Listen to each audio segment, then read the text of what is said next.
ఏవండో ఇది విన్నారా? చాలామంది అంటూ ఉంటారనమాట, నీ హెయిర్ స్టైల్ బాగుంటుంది బ్రో, నీ హెయిర్ బాగుంటుందని.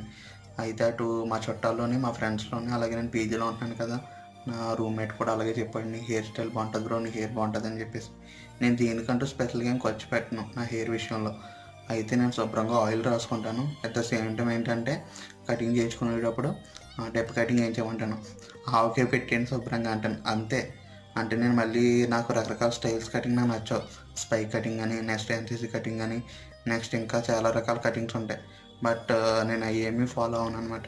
ఇంకేస్ నాకు ఆ సోకులు కూడా వెళ్ళడం ఇష్టం ఉండదు అనమాట. తక్కువలోనే సింపుల్గా ఉంటాను, ఎక్కువ సోకులకి వెళ్ళను. నెక్స్ట్ ఇంకోటి ఏంటంటే ఒకసారి అలాగే కటింగ్ షాప్కి వెళ్ళినప్పుడు ఆడ అన్నాడు అనమాట, మీకు ఈ స్టైల్ బాగుంటుందండి అని చెప్పేసి, మా ఊరైన ఈ స్టైల్ బాగుంటుంది చూడండి అని చెప్పేసి అటో ఘాటు ఇటో ఘాటు ఇట్టేసాడు. అది వెళ్ళి చూస్తే ఇంట్లో బాగాలేదు. వచ్చిన తర్వాత మళ్ళీ నెక్స్ట్ టైం ఎంచుకున్నప్పుడు ఫుల్ తిట్లు పెడేసాను వాడికి. మీరు ఎంత